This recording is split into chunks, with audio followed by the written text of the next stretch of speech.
back to show you all how easy it is to make super delicious smothered cube steak. This recipe is so delicious. It's so easy to make. It doesn't require a lot of ingredients. If you make this recipe Gina Young style, hands down, you're going to love this recipe. Here's what you're going to need. You're going to need some beautiful cube steak. You're also going to need a really interesting ingredient. Today we're going to be using some onion soup mix. We're also going to be using cream of chicken soup, and we'll be using 2 of those mixed with some water to thin it out. And we're also, in replace of our salt, we're going to be using chicken bouillon powder. Feel free to use a beef bouillon as well, okay, instead of the chicken. So we have garlic and onion powder, and we're going to use some black pepper. I happen to have some sofrito in the refrigerator that I'm going to use, so we'll be using this, but this is not required. And you can see in my frying pan here, I have some vegetable oil, and we'll use some all-purpose flour. Make sure your hands are impeccably clean. Let's get started with this delicious recipe, Gina Young style. I hope y'all are having a great day today, and if you're not having a great day, hopefully I can brighten up your day with this recipe. So the first thing that we're going to do is let's get started seasoning our cube steak very well. I have washed off our cube steak using lemon juice, salt, and cold water, and then we've patted dry with a paper towel. Go ahead and season, and then we're going to dredge it in our all-purpose flour. You can use whatever type of flour that you love to use. Okay, you can see that I'm going in pretty heavy with my onion powder. I'm going to do the same thing with my garlic powder for super flavor, right? Absolutely I am. All right, I would love to know, have you had cube steak before? If you haven't, you're definitely in for a treat. And that was our garlic powder. We're going to use the chicken bouillon in replace of our salt. I don't have to use too much, okay? There's a ton of flavor in this bottle, and it's going to give great flavor to our beef here. I always like to let my spices kind of seep down for about 15 to 20 minutes before we begin the cooking process. Okay, beautiful. A little bit of black pepper, and then we'll let them set. And then we'll come back and dredge them in the flour, making sure that we shake off any excess flour, just like so, quick and simple. Take a look in my pan so you can see how much oil is in there. It's really not a lot. We're not deep frying them, but just get enough oil in the bottom of the pan so that we can give them a nice sear. And right now we're not aiming to fully cook them, because I find that we fully cook them once they go into the oven. So what we're going to do is we're going to get them nice and dredged, and when they go into the pan, all we're really looking for is to basically get a nice, beautiful golden brown sear onto them. And then we'll make up this amazing, quick and simple gravy that tastes so spectacular. I mean, the gravy's so good, you could just drink it, right? And so, watch this. Let me show you real quick. This shake that extra off, that's what we're looking for. Let's continue to dredge all of our steaks just like so in this manner. I hear a lot of people saying, Gina, how do you make the cube steak? Because it can be tough. I just like to tell people, when you're making this, be sure to let it simmer in a gravy or let it bake, right? And that's the way that I find that it can be nice and tender. Otherwise, it just doesn't work.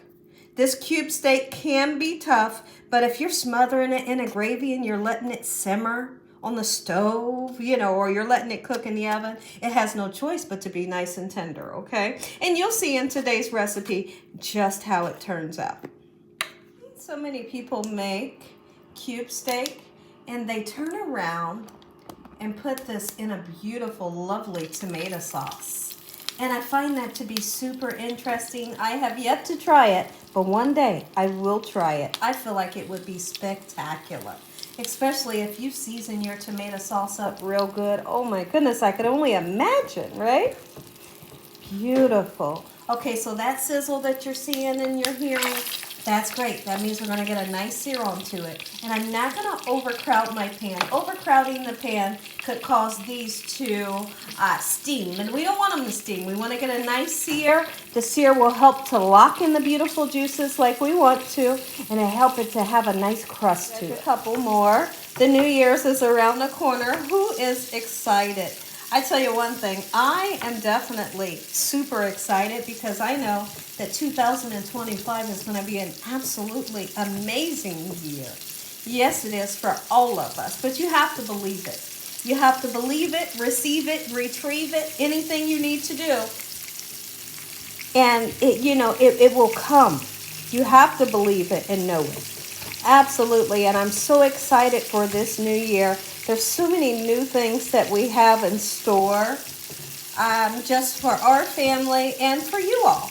New things to come on this channel as well. So I am so happy and excited. Is anybody doing anything special for the new year? How are you all celebrating? Is anybody celebrating? Do you guys do the traditional pork, the sauerkraut, and the black eyed peas like we do? Oh, we do it every year. Every year we do it. And although my husband really isn't a real big fan of the sauerkraut, I still tell him, baby, just eat just a little bit, and he will. And then I make the black eyed peas, and this year we're going to do pork ribs. Yes, we are. We're going to do some lovely spare ribs, and I'm going to make some macaroni. So super exciting. All right, we'll wait to dredge the other ones. Let's take a peek in over here. And you don't have to have the heat up too high. Really, you don't. We're looking for that nice, beautiful golden brown color. And as you look at it from here, you'll see that golden brown towards the bottom. Once you see that, that's your indication. Go ahead and give it a nice flip over. I cannot stop talking about this recipe. He's the one. He went to the store and picked these up and said, baby, can you make me some? He absolutely loves cube steak. And so I know he will run through these. Yes, he will. He'll have some for lunch. He's going to have some for dinner. He's going to have some for a snack. And then tomorrow he'll most likely have some for breakfast. That's how much he loves it. And it's so simple to make. I really don't know why I don't make it more often. Give him a nice flip over. Look at that. Now, I'm hoping that the lighting is okay. Because I always like to tell people on certain days when it's super bright outside that it's like the camera lighting and the lighting that's in the kitchen, it just does something funky when it's super bright outside. So I'm hoping when I edit I can fix the lighting for you all. But just please understand. Take a look. Oh my goodness. Get these out. Oh, yeah, baby. And we're going to put others in until we get them all nice and seared. And then we're going to start on our gravy. The gravy is so super simple. All right, come on. Beautiful. This recipe comes together so quickly. For such an amazing recipe, a lot of people think it's hard. And this recipe is not hard to make at all. Our second batch. Oh, yeah. Got even more color. Oh, my goodness. Whew, make you some. You will not regret making this recipe. Get these out. Set them onto a platter. All that lovely goodness down in the bottom is called fond.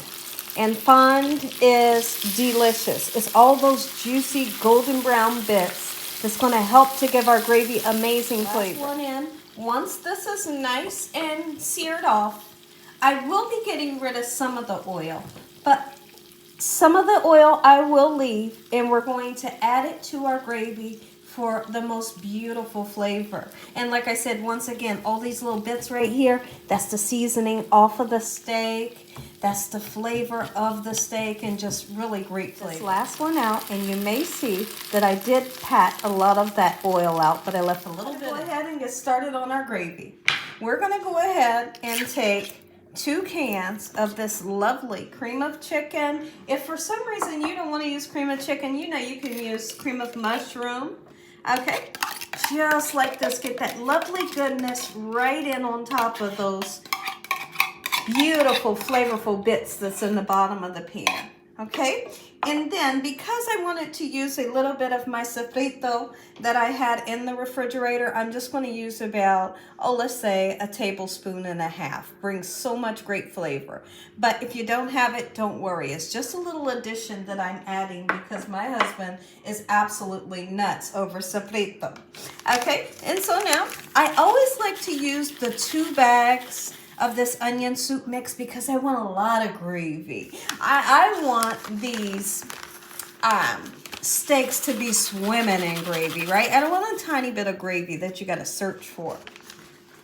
Beautiful. And the next thing we're going to do is we're going to thin it out. Now you have 2 options. You can thin it out with milk, of course you can, but I'm going to thin mine out with water. You also can use a broth. Just keep in mind that that broth will bring, you know, some salt and more flavor. It's really up to you. But the water will work just fine because that onion soup mix is so super flavorful. Look at this. You can see how the gravy is forming already. And you're going to continue to pour your liquid in until you get that perfect gravy consistency that we're looking for. So I'm going to turn this burner on to like, oh, let's just say a medium for now. Okay, and once it gets nice and heated up, we're going to nestle our beautiful steaks down into the gravy, and then guess what? It goes into the oven. And that's when your steak will get fully cooked, and it will get nice and tender. If for some reason you don't want to put it in the oven, you can set this on top of the stove. Cover that thing up and just let it simmer. Anybody out there that would like to saute some onions and maybe some mushrooms or fresh garlic, absolutely you can. And then you throw it right into your gravy. But me personally, I feel like a lot of times I'll do the onions and sometimes I'll do the mushrooms. But really, just to be honest, that onion soup mix has enough flavor. It really tastes so good. My goodness, especially with that little bit of sofrito that I put in there with those beautiful herbs. All right, now look at this. Nestle, nestle. You know how to nestle your meat down in there. Look at that. Yum. Okay, and I'm going to put mine in the oven. Okay, I will be covering it with a foil. But I'm going to make sure that it's not fully covered super tight because steam will create in there and it will just make my gravy watery. So I'm just going to lightly put a piece of foil, okay? Oh my goodness, on 350 degrees. The oven. Can somebody look at this? Look at this. Super simple to make you some Gina Young style. I'm not going to plate this up. Okay, we will take one out. We're going to put it right onto our lovely cutting board. We're going to slice that thing, and I want you to see how tender it is. Listen to me. If y'all enjoyed this video, give me a thumbs up. If you ain't subscribed, make sure you subscribe. Tell your family and friends. Tell the world about Gina Young. What I'm doing in this kitchen on a daily basis. Look how that gravy turned nice and brown. And I don't really like to submerge them in the gravy like that because you can't see them. I got family coming over, so I'm going to try to keep that nice and pretty. And this is going back in there. But we're going to taste it, and we're going to taste it right now. If y'all enjoyed this video, give me a thumbs up. Tell the world what I'm doing in this kitchen on a daily basis. Oh, are you kidding me? No, we're not kidding. Look at them calling. You hear the phone ringing? They're calling right now. Oh my goodness. I'm going to cut it a little bit smaller because I don't want to burn my mouth, but we must try this. My family is so excited.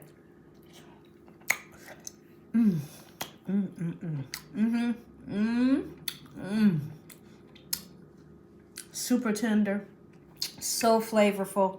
Make you some Gina Young style. You will love, love, love this recipe. God bless until the next video. Good night.